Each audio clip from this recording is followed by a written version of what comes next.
اعوذ باللہ من الشیطان الرجیم بسم اللہ الرحمن الرحیم رب اشرح لی صدری ویسر لی امری واحلل عقدۃ من لسانی یفقہوا قولی۔ آئیے سنتے ہیں دوسرے پارے کا سورۃ البقرہ کی 191 سے ترجمہ۔ شروع کرتی ہوں اللہ کے نام سے جو بڑا ہی مہربان نہایت رحم کرنے والا ہے۔ انہیں مارو جہاں بھی پاؤ اور انہیں نکالو جہاں سے انہوں نے تمہیں نکالا ہے، اور سنو فتنہ قتل سے زیادہ سخت ہے، اور مسجد حرام کے پاس ان سے لڑائی نہ کرو جب تک کہ وہ خود تم سے نہ لڑیں۔ اگر یہ تم سے لڑیں تو تم بھی انہیں مارو، کافروں کا بدلہ یہی ہے۔ اگر یہ باز آ جائیں تو اللہ تعالیٰ بخشنے والا مہربان ہے۔ ان سے لڑو جب تک کہ فتنہ نہ مٹ جائے اور اللہ تعالیٰ کا دین غالب نہ آ جائے۔ اگر یہ رک جائیں تو تم بھی رک جاؤ، زیادتی تو صرف ظالموں پر ہی ہے۔ حرمت والے مہینے حرمت والے مہینوں کے بدلے ہیں، اور حرمتیں عدل بدلے کی ہیں۔ جو تم پر زیادتی کرے تم بھی اس پر اسی کے مثل زیادتی کرو جو تم پر کی ہے، اور اللہ تعالیٰ سے ڈرتے رہا کرو، اور جان رکھو کہ اللہ تعالیٰ پرہیزگاروں کے ساتھ ہے۔ اللہ تعالیٰ کی راہ میں خرچ کرو اور اپنے ہاتھوں ہلاکت میں نہ پڑو، اور سلوک کو احسان کرو، اللہ تعالیٰ احسان کرنے والوں کو دوست رکھتا ہے۔ حج اور عمرے کو اللہ تعالیٰ کے لیے پورا کرو۔ ہاں، اگر تم روک لیے جاؤ تو جو قربانی میسر ہو اسے کر ڈالو، اور اپنے سر نہ منواؤ جب تک کہ قربانی گاہ تک نہ پہنچ جائے۔ البتہ تم میں سے جو بیمار ہو یا اس کے سر میں کوئی تکلیف ہو جس کی وجہ سے سر منوا لے تو اس پر فدیہ ہے، خواہ روزے رکھ لیں، خواہ صدقہ دے دے، خواہ قربانی کریں۔ پس جب تم امن کی حالت میں ہو جاؤ تو جو شخص عمرے سے لے کر حج تک تمتع کرے، پس اسے جو قربانی میسر ہوا اسے کر ڈالے۔ جسے طاقت ہی نہ ہو تو وہ 3 روزے تو حج کے دنوں میں رکھ لے اور 7 واپسی میں۔ یہ پورے 10 ہو گئے۔ یہ حکم ان کے لیے ہے جو مسجد حرام کے رہنے والے نہ ہوں۔ لوگوں اللہ سے ڈرتے رہو اور جان لو کہ اللہ تعالیٰ سخت عذاب والا ہے۔ حج کے مہینے مقرر ہیں، اس لیے جو شخص ان میں حج لازم کر لے وہ اپنی بیوی سے میل ملاپ کرنے، گناہ کرنے اور لڑائی جھگڑے کرنے سے بچتا رہے۔ تم جو نیکی کرو گے اسے اللہ تعالیٰ باخبر ہے، اور اپنے ساتھ سفر خرچ لے لیا کرو۔ سب سے بہتر تو اللہ تعالیٰ کا ڈر ہے، اور اے عقل مندو مجھ سے ڈرتے رہا کرو۔ تم پر اپنے رب کا فضل تلاش کرنے میں کوئی گناہ نہیں۔ جب تم عرفات سے لوٹو تو معاشرہ حرام کے پاس ذکر الہی کرو، اور اس کا ذکر کرو جیسے کہ اس نے تمہیں ہدایت دی، حالانکہ تم اس سے پہلے راہ بھولے ہوئے تھے۔ پھر تم اس جگہ سے لوٹو جس جگہ سے سب لوگ لوٹتے ہیں، اور اللہ تعالیٰ سے طلب بخشش کرتے رہو، یقیناً اللہ تعالیٰ بخشنے والا مہربان ہے۔ پھر جب تم ارکان حج ادا کر چکو تو اللہ تعالیٰ کا ذکر کرو جس طرح تم اپنے باپ داداؤں کا ذکر کیا کرتے تھے، بلکہ اس سے بھی زیادہ۔ بعض لوگ وہ بھی ہیں جو کہتے ہیں اے ہمارے رب دنیا میں دے، ایسے لوگوں کا آخرت میں کوئی حصہ نہیں۔ اور بعض لوگ وہ بھی ہیں جو کہتے ہیں اے ہمارے رب ہمیں دنیا میں نیکی دے اور آخرت میں بھی بھلائی عطا فرما، اور ہمیں عذاب جہنم سے نجات دے۔ یہ وہ لوگ ہیں جن کے لیے ان کے اعمال کا حصہ ہے، اور اللہ تعالیٰ جلد حساب لینے والا ہے۔ اور اللہ تعالیٰ کی یاد ان گنتی کے چند دنوں ایام تشریق میں کرو، دونوں کی جلدی کرنے والے پر بھی کوئی گناہ نہیں، اور جو پیچھے رہ جائے اس پر بھی کوئی گناہ نہیں۔ یہ پرہیزگار کے لیے ہے، اور اللہ تعالیٰ سے ڈرتے رہو اور جان رکھو کہ تم سب اسی کی طرف جمع کیے جاؤ گے۔ بعض لوگ کی دنیا کے غرض کی باتیں آپ کو خوش کر دیتی ہیں، اور اپنے دل کی باتوں پر اللہ کو گواہ کرتا ہے، حالانکہ دراصل وہ زبردست جھگڑالو ہے۔ جب وہ لوٹ کر جاتا ہے تو زمین میں فساد پھیلانے کی اور کھیتی اور نسل کی بربادی کی کوشش میں لگا رہتا ہے، اور اللہ تعالیٰ فساد کو ناپسند کرتا ہے۔ اور جب اس سے کہا جائے کہ اللہ تعالیٰ سے ڈرو تو تکبر اور تعصب سے اسے گناہ پر آمادہ کر دیتا ہے، ایسا کر دیتا ہے ایسے کے لیے بس جہنم ہی ہے، اور یقیناً وہ بدترین جگہ ہے۔ اور بعض لوگ وہ بھی ہیں کہ اللہ تعالیٰ کی رضامندی کے طلب میں اپنی جان تک بیچ ڈالتے ہیں، اور اللہ تعالیٰ اپنے بندوں پر بڑی مہربانی کرنے والا ہے۔ اے ایمان والو، اسلام میں پورے داخل ہو جاؤ، اور شیطان کے قدموں کی تابعداری نہ کرو، وہ تمہارا کھلا دشمن ہے۔ اگر تم باوجود تمہارے پاس دلیلیں آ جانے کے بھی پھسل جاؤ تو جان لو کہ اللہ تعالیٰ غلبہ والا اور حکمت والا ہے۔ کیا لوگوں کو اس کی بات کا انتظار ہے کہ ان کے پاس خود اللہ تعالیٰ ابر کے صحاباؤں میں سے آ جائے اور فرشتے بھی اور کام انتہا تک پہنچا دیا جائے؟ اللہ ہی کی طرف تمام کام لوٹائے جاتے ہیں۔ بنی اسرائیل سے پوچھو تو کہ یہ ہم نے ان کی کس قدر روشن نشانیاں عطا فرمائیں، اور وہ جو شخص اللہ تعالیٰ کی نعمتوں کو اپنے پاس پہنچ جانے کے بعد بدل ڈالے، وہ جان لے کہ اللہ تعالیٰ بھی سخت عذابوں والا ہے۔ کافروں کے لیے دنیا کی زندگی خوب زینت دار کی گئی ہے، وہ ایمان والوں سے ہنسی مذاق کرتے ہیں۔ حالانکہ پرہیزگار لوگ قیامت کے دن اس سے اعلیٰ ہوں گے، اور اللہ تعالیٰ جسے چاہتا ہے بے حساب روزی دیتا ہے۔ دراصل لوگ ایک ہی گروہ تھے۔ اللہ تعالیٰ نے نبیوں کو خوشخبری دینے والا اور ڈرانے والا بنا کر بھیجا، اور ان کے ساتھ ہی سچی کتابیں نازل فرمائیں تاکہ لوگوں کے ہر اختلافی عمر کا فیصلہ ہو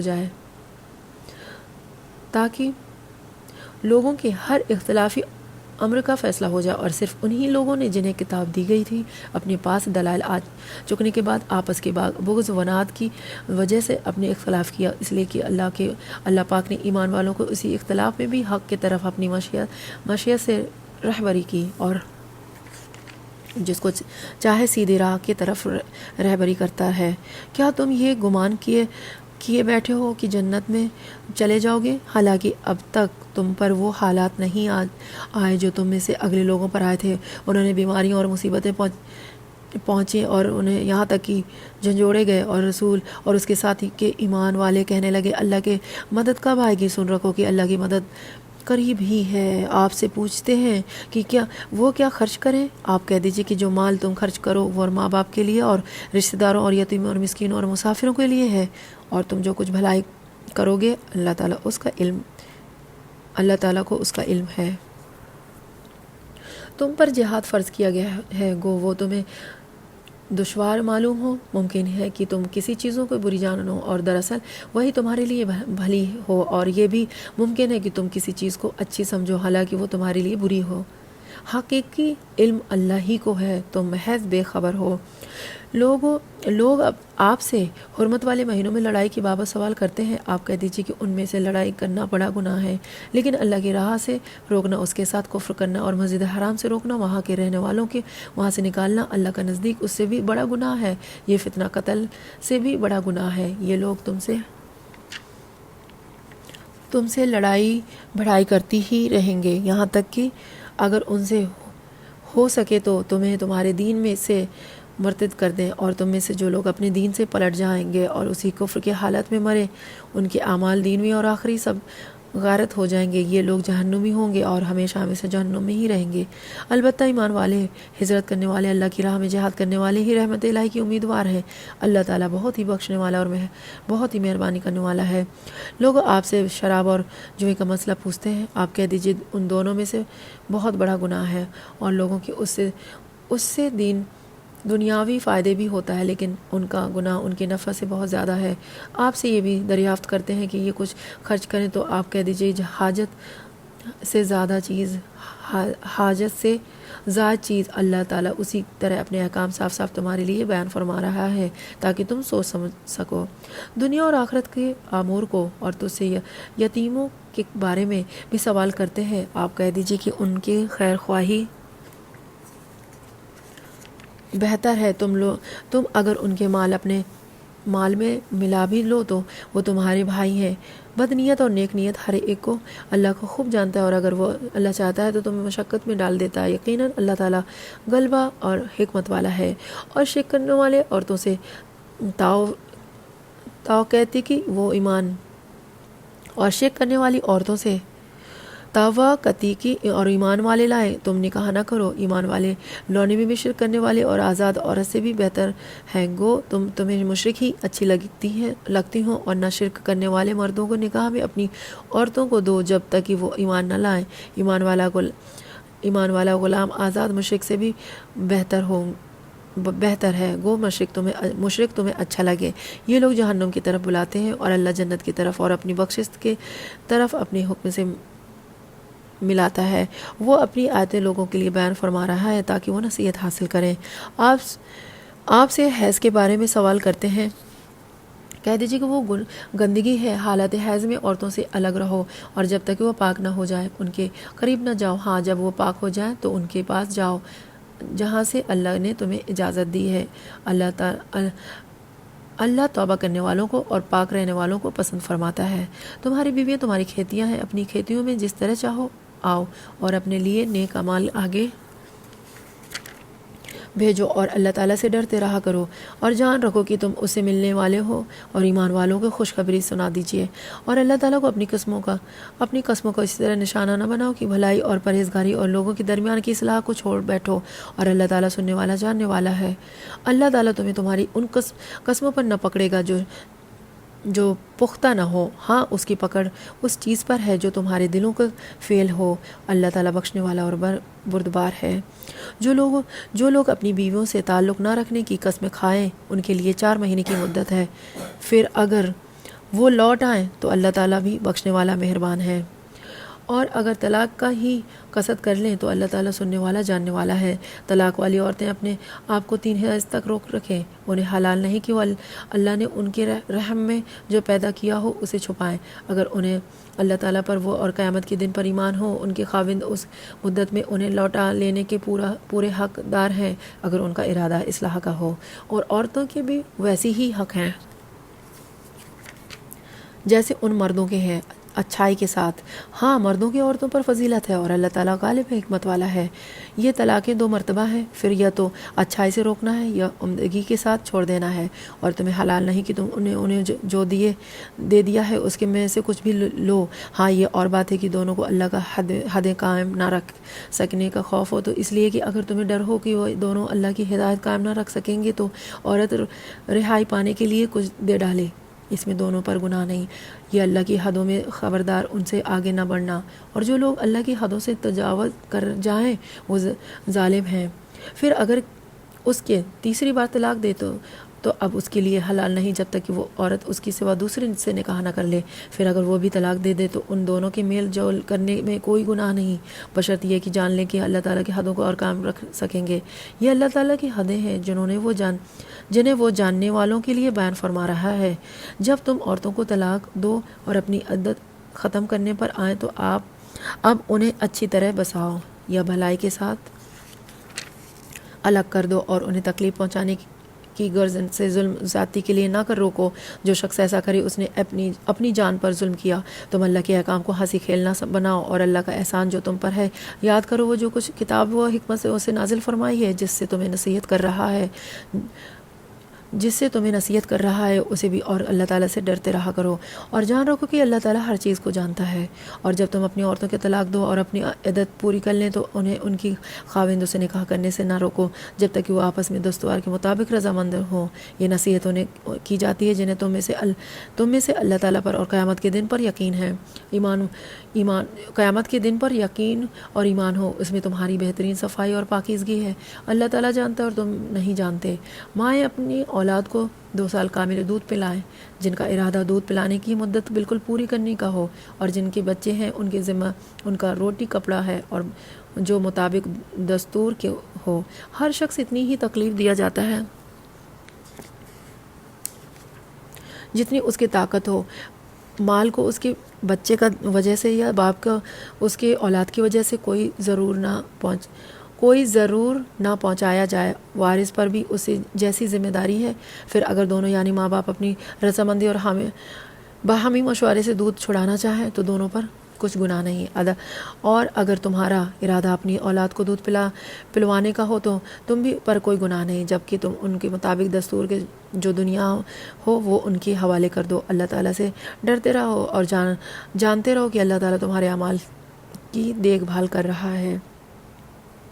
تم میں سے جو لوگ فوت ہو جائیں اور بیویاں چھوڑ جائیں اور وہ عورتیں اپنے آپ کو 4 مہینے اور 10 دن عدت میں رکھیں، پھر جب مدت ختم کر لیں تو جو اچھائی کے ساتھ وہ اپنے لیے کریں اس میں سے تم پر کوئی گناہ نہیں۔ اللہ تعالیٰ تمہارے ہر عمل سے خبردار ہے، تم پر اس میں کوئی گناہ نہیں کہ تم اشارتاً کنایاتاً ان عورتوں سے نکاح کی بابت کہو یا اپنے دل میں پوشیدہ ارادہ کرو۔ اللہ تعالیٰ کو علم ہے کہ تم ضرور ان کی یاد کیا کرو گے، لیکن تم ان سے پوشیدہ وعدے نہ کر لو۔ ہاں یہ بات ہے کہ تم بھی بھلی بھانتی بولا کرو اور عقد نکاح جب تک کہ وہ عدت ختم نہ ہو جائے پختہ نہ کرو۔ جان رکھو کہ اللہ تعالیٰ کو تمہارے دلوں کی باتوں کا بھی علم ہے، تم اس سے بے خوف کھاتے رہا کرو اور تم اس سے خوف کھاتے رہا کرو، اور یہ بھی جان رکھو کہ اللہ تعالیٰ بخشش اور حلم والا ہے۔ اگر تم عورتوں کے بغیر ہاتھ لگائے اور بغیر مہر مقرر کیے طلاق دے دو تو بھی تم پر کوئی گناہ نہیں، ہاں انہیں کچھ نہ کچھ فائدہ دو، خوشحال اپنے اندازے سے اور تنگ دستی سے اپنی طاقت کے مطابق دستور کے مطابق اچھا فائدہ دے، بھلائی کرنے والوں پر یہ لازم ہے۔ اور اگر تم عورتوں کے اس سے پہلے طلاق دے دو کہ تم نے انہیں ہاتھ لگایا ہو اور تمہیں ان کے مہر بھی مقرر کر دیا ہو تو مقرر مہر کا آدھا مہر دے دو، یہ اور بات ہے کہ وہ خود معاف کر دیں، یہ وہ شخص معاف کر دے جس کے ہاتھ میں نکاح کی گرہ ہے۔ تمہارا معاف کر دینا تقوی سے بہت نزدیک ہے، اور آپس میں فضیلت اور بزرگی کو فراموش نہ کرو، یقیناً اللہ تعالیٰ تمہارے اعمال کو دیکھ رہا ہے۔ نمازوں کی حفاظت کرو، بالخصوص درمیان والی نماز کی، اور اللہ تعالیٰ کے لیے باادب کھڑے رہا کرو۔ اگر تمہیں خوف ہو تو پیدل ہی صحیح یا سواری صحیح، ہاں جب امن ہو جائے تو اللہ کا ذکر کرو، اور جس طرح کی اس نے تمہیں اس بات کی تعلیم دی جسے تم نہیں جانتے تھے۔ جو لوگ تم میں سے فوت ہو جائیں اور بیویاں چھوڑ جائیں تو وہ وصیت کر جائیں کہ ان کی بیویاں سال بھر تک فائدہ اٹھائیں، انہیں کوئی نہ نکالے، ہاں اگر وہ خود نکل جائیں تو تم پر اس میں سے کوئی گناہ نہیں، وہ جو اپنے لیے اچھائی سے کریں، اللہ تعالیٰ غالب اور حکمت والا ہے، غالب اور حکیم ہے۔ طلاق والیوں کو اچھی طرح فائدہ دینا پرہیزگاروں پر لازم ہے۔ اللہ تعالیٰ اسی طرح اپنی آیتیں تم پر ظاہر فرما رہا ہے تاکہ تم سمجھو۔ کیا تم نے انہیں نہیں دیکھا کہ جو ہزاروں کی تعداد میں تھے اور موت کے ڈر کے مارے اپنے گھروں سے نکل کھڑے ہوتے تھے، اللہ تعالیٰ نے انہیں فرمایا مر جاؤ، پھر انہیں زندہ کر دیا۔ بے شک اللہ تعالیٰ لوگوں پر بڑے ہی فضل والا ہے، لیکن اکثر لوگ ناشکرے ہیں۔ اللہ کی راہ میں جہاد کرو اور جان لو کہ اللہ تعالیٰ سنتا جانتا ہے۔ ایسا بھی کوئی ہے جو اللہ تعالیٰ کی اچھا قرض دے، بس اللہ تعالیٰ سے اسے بہت بڑھا چڑھا کر عطا فرمائے گا۔ اللہ ہی سے تنگی اور کشادگی کرتا ہے اور تم سب اسی کی طرف لوٹائے جاؤ گے۔ کیا آپ نے حضرت موسیٰ کے بعد والی بنی اسرائیل کی جماعت کو نہیں دیکھا جب کہ انہوں نے اپنے پیغمبر سے کہا کہ کسی کو ہمارا بادشاہ بنا دیجئے تاکہ ہم اللہ کی راہ میں جہاد کریں۔ پیغمبر نے کہا کہ ممکن ہے جہاد فرض ہو جانے کے بعد تم جہاد نہ کرو۔ انہوں نے کہا کہ بھلا ہم اللہ کی راہ میں جہاد کیوں نہ کریں گے، ہم تو اپنے گھروں سے اجاڑے گئے ہیں اور بچوں سے دور کر دیے گئے ہیں۔ پھر جب ان پر جہاد فرض ہوا تو سوائے تھوڑے سے لوگوں کے سب پھر گئے، اور اللہ تعالیٰ ظالموں کو خوب جانتا ہے۔ اور انہیں ان کے نبی نے فرمایا کہ اللہ تعالیٰ نے طالوت کو تمہارا بادشاہ بنا دیا ہے، تو کہنے لگے کہ بھلا اس کی ہم پر حکومت کیسی ہو سکتی ہے، اسے تو بہت زیادہ حقدار بادشاہت کے ہم ہے، اس کے تو مالی کشادگی میں بھی نہیں، اس کو تو مالی کشادگی بھی نہیں دی گئی ہے۔ نبی نے فرمایا سنو، اللہ تعالیٰ نے اسی کو تم پر برگزیدہ کیا ہے اور اسی علم اور جسمانی برتری میں عطا فرمائی ہے۔ بات یہ ہے کہ اللہ جسے چاہے اپنا ملک دے، اور اللہ تعالیٰ کو شادگی اور علم والا ہے۔ ان کے نبی نے انہیں پھر کہا کہ اس کی بادشاہت کی ظاہری نشانی یہ ہے کہ تمہارے پاس وہ صندوق آ جائے گا جس میں تمہارے رب کی طرف سے دل جمعی ہے اور آل موسیٰ اور آل ہارون کا باقی ترکہ ہے، فرشتے اسے اٹھا کر لے آئیں گے، یقیناً یہ تمہارے لیے ایک کھلی دلیل ہے اگر تم ایمان والے ہو۔ جب حضرت طالوت لشکروں کو لے کر نکلے تو کہا سنو، اللہ تعالیٰ تمہیں یہ ایک نہر سے آزمانے والا ہے، جس نے اس میں سے پانی پی لیا وہ میرا نہیں، اور جو اس نے نہ چکھے وہ میرا، ہاں یہ اور بات ہے کہ اپنے ہاتھ سے ایک چلو بھر لے، لیکن سوائے چند کے باقی سب وہ اپنے پانی پی لیا۔ حضرت طالوت مومنین سمیت جب نہر سے گزر گئے تو وہ لوگ کہنے لگے کہ آج تو ہم میں طاقت نہیں کہ جالوت اور اس کے لشکروں سے لڑیں، لیکن اللہ تعالیٰ کی ملاقات پر یقین رکھنے والوں نے کہا بس اوقات چھوٹی اور تھوڑی سی جماعتیں بڑی اور بہت سی جماعتوں پر اللہ کے حکم سے غلبہ پا لیتی ہیں۔ اللہ تعالیٰ صبر والوں کے ساتھ ہے۔ جب ان کا جالوت اور اس کے لشکر سے مقابلہ ہوا تو انہوں نے دعا مانگی کہ اے پروردگار ہمیں صبر دے، ثابت قدمی دے اور قوم کفار میں ہماری مدد فرما۔ چنانچہ اللہ تعالیٰ کے حکم سے انہوں نے جالوتیوں کو شکستی دے دی اور حضرت داؤد علیہ السلام کے ہاتھوں جالوت قتل ہوا، اور اللہ تعالیٰ نے داؤد علیہ السلام کو ممالکت کو ممالکت اور حکمت اور جتنا کچھ چاہا علم بھی عطا فرمایا۔ اگر اللہ تعالیٰ بعض لوگوں کے بعض سے دفع نہ کرتا تو زمین میں فساد پھیل جاتا، لیکن اللہ تعالیٰ نے دنیا والوں پر بڑا ہی فضل و کرم کرنے والا ہے۔ یہ اللہ تعالیٰ کی آیتیں ہیں جنہیں ہم حقانیت کے ساتھ آپ پر پڑھتے ہیں۔ بالیقین آپ رسولوں میں سے ہیں۔ صدق اللہ العظیم۔ وآخر دعوانا ان الحمد للہ رب العالمین۔